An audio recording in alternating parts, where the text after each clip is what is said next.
Hey guys, welcome to the first video from the farm here in Kentucky. So if you can't tell, face is probably lit up, but we're looking forward to this next step here, and just trying to get settled in, pick away at things that we could do right off the bat. Obviously, you always run into the hurdles when you've got a new place, no power yet at it. We've decided that we're gonna actually end up tearing the old house down. So we're waiting, get the power, the water supply figured out, and plus, in the meantime, work on projects all related to deer hunting. So as you can see, we're sitting in the new addition to the farm, the new buggy. Bought a used, new to me, 900 XP Polaris Ranger, and it's going to be quite the handy tool here on the farm. So we're looking forward to being able to put this to work. It's got a couple bugs we need to work out of it. Had some tire issues. We got that handled today. So here at the farm, we actually started the project, one of the projects, last week. Now, before when I purchased it, I was able to walk it, of course, and put some boots on the ground and really get a feel for it, and knew this was going to work. It's a bow hunter's dream property, so kind of a unique piece of property, and it does have quite a bit of contour to it. So what I did last week is I had the design done, obviously, and came in and started implementing we're trying to get some buckwheat and organic matter built up there, so we can be able to have some of that to crimp down come the middle of August here. So what I elected to go with is I elected to go on the entire area. We have it's about 3.5 acres. It's going to be ag as of starting the rotation with the ag next year, and then there is 7, so 11 total, 7 acres into plots. I think we're going to hire the planning of the ag out next year, whether that ends up being corn or beans, and put that in, and then we're going to leave that standing at 4 acres. Especially if we go with beans, there wouldn't be enough to harvest to begin with, but it would sure aid in the cover and the food value for the next year's season, for the deer value side of it. So what I did is I came in and got the buckwheat. I put the buckwheat over the entire, as you can see, real good, and I'll show you some pictures here, some video, some real good hay crop, old hay crop that was left here that they haven't. So I've got kind of a good base, but I made sure that they did not harvest the hay, take 1 or 2 cuttings already off from it this year. I wanted, before our closing, I asked the landowner there if they would not cut that, and they were gracious enough not to do that. So we have all of this biomass now that we're going to use. So what I elected to do is, unlike a lot of the parts of the country I'll show you here, we, in the Midwest, in Michigan, we see a lot of Wisconsin, we see a lot of when that hay crop is real thick, you don't have any of that exposed soil. And we're always looking for, I don't know what the percentage is there, but I guess kind of maybe it's 20%, maybe it's 30% when you're walking through an area, and you want to be able to look down and know that you can see, obviously, dirt value there. So when you plant your buckwheat, it obviously hits the ground and it goes to germination, not sitting on top of a bunch of debris. So here, actually, because it's up top, a lot of, over the years, all the subsoil, the surface soil, I guess you could say, in topsoil has all ran off these ridges and are down in the bottom. One spot down here where we're going to eventually dig a pond, it looks like there's about 2 foot of topsoil, so it's all down there. We need to bring it back up here. So what we're going to do is not add fuel to that fire. We're actually going to cure it by doing the no-till. So what I did, no-till buckwheat system. So this is what I did. I do not have a drill. I don't plan on getting a drill. I'm going to broadcast everything. So with the Ranger, I was able to, or before I got the Ranger, I was able to use my neighbor's. He offered to let me use his old Honda four-wheeler, and he had an electric spreader, so I put the buckwheat there. So what I did to end the topic of what did I plant, what did I get in the ground, and how did I go about doing that. So I put buckwheat over the entire 11 acres.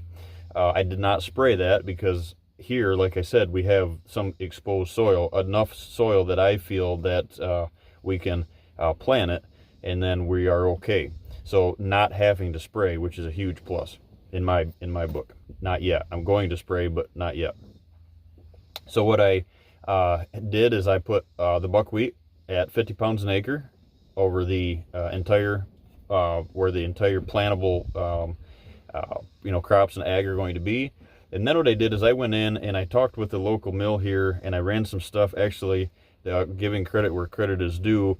The company that Dr. Grant Woods is working with, they have a site now that you can go on and go through their app. And I went on there and started playing around. It's green seeds, and I went on there and really started playing with what could I plant on top of what I already knew, obviously through the buckwheat. What could I help get some height, maybe some some security out of it, not looking so much for food, but what could I plant in those areas for the ag so I can really help my biomass and really help that that rotting decay effect going into planting the ag in those areas. So what I elected to do is I bought sorghum, the Sudan grass, the sorghum, and I put that in here, and some of this is in the center. The food plots are out to the outside, and so I planted that in as well, sowed that in, broadcast it, and then to top this all off, I'm not sure if I had mentioned that in one of the videos before, but I found a gentleman out of Ohio, a couple folks there, family-owned business, that are making the roller crimpers. That I had one designed just like it. I found one, and it's not as wide as the side-by-side here yet, the Ranger, but it's a 4-footer, pretty close, perfect for an ATV. So what I did is I got that planted the other day, and without it being sprayed, I wasn't sure because of that hay mass, and that mass crop of the hay. You got a lot of green vegetation, and it's pliable. Would it break down, would it not? So I brought the crimper up here, and I'm shocked. I'll show you some videos. I'm shocked at actually how good it did. So in this crop, so I know that buckwheat and sorghum aren't going to stand a chance to it. So we're going to actually, after we get settled in here, we're going to use it for now. I'm actually going to probably sell that one, and then we're going to have them make me one that covers the wheels of the Ranger. So I've got that set in. We've got the seed in. We crimped it. I got back. I was in this week. I was in New York with clients. Got back, and sure enough, I had thoughts maybe I could still get a spraying on it, because what I wanted to do is crimp the entire thing and then spray it, and then that would be good to go until the middle of August, and come back in and put our buckwheat into. We're getting a late start here, so whatever the height is of the buckwheat, plant our brassicas back into it and crimp it again, and we're off for fall. Well, it's already germinating, so we've had quite a bit of rain here. So not only is the buckwheat germinating, I found some of it through here, and I'll try to find some to show you, that the sorghum the Sudan grass is germinating as well. So pretty happy to see that it's coming. What I did crimp worked. Now I'm actually not going to crimp the rest of it, because the germination's already coming. I don't want to affect the seed. I don't want to destroy the seed. And then we're going to run with it until August. And then so the video with the sprayer, we got a sprayer. The pump was broke right from the factory, so we're all this is tying into it. So we're going to get all this stuff figured out. We're going to get everything in line. And we got some seed in the ground, which makes me happy. I got a lot of biomass to use. So whether I don't have I don't have that standing tall, big, beautiful buckwheat to roll down, but I have a bunch of biomass. I have enough, and even if I have to go to the extent of, like we said, using that sickle bar mower or that disc bind and killing it that way this year, we're going to do that. But I think by planting what we've got planted, I've got some more to do, and we are going to be able to get that buckwheat stand, get some sorghum here, and we'll be fine going into August. So this is the start of the food plot videos here on the farm, and everything looks great. So we've got mineral sites done. We've got mulching. A gentleman out of Lexington is coming tomorrow to mulch with me. We're going to spend a day opening up transitions, clearing out some of the benches, tying all of that lines of travel to my mineral stations that we have going on right now, and then everything should, we've got, I don't know, I think I'm at 15 different bucks right now, you know, ranging from 1.5 year old to I think I've got a 3.5-year-old right now. But we've laid eyes on, in the fields, I've laid eyes on a couple of really mature bucks. I just haven't got pictures of them. One reason is my transitions are so thick right now that everything outside of the field edge is just super, super thick. So we're going to open some stuff up. Hopefully that promotes some velvet movement. That's also going to set up movement going into fall.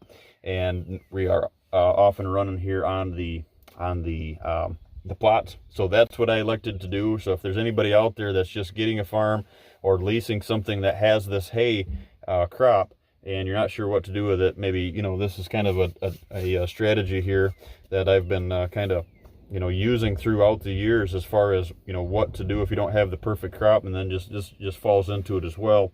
All of this is the same as biomass. What you're trying to do, you're trying to create a mulch layer. So anything that you have to use as that mulch layer is good. Obviously buckwheat's the best and better because it releases that green manure that you hear us speak of. But the worst thing that you could do is mow it. Do not mow these areas. And then especially in a state like Kentucky, where it's you know, that heat, there's a lot of heat in that sun, and you know, don't mow it. Go in and put that seed on the ground and get crimp, you know, get a color packer, roll it down, whatever you can do, spray, and then you know you're off and running. So we're gonna keep you posted on how this looks going into the next couple of weeks. Get some buckwheat established. And we're gonna roll with this for about another month here. We're halfway through July, and then we're gonna plan on planting, weather permitting, you know, in front of some good weather.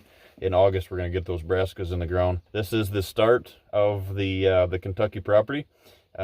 Thanks again, everybody, for all of the great support lately, phone calls, clients, everybody asking about the new property, and things are going great. I appreciate it.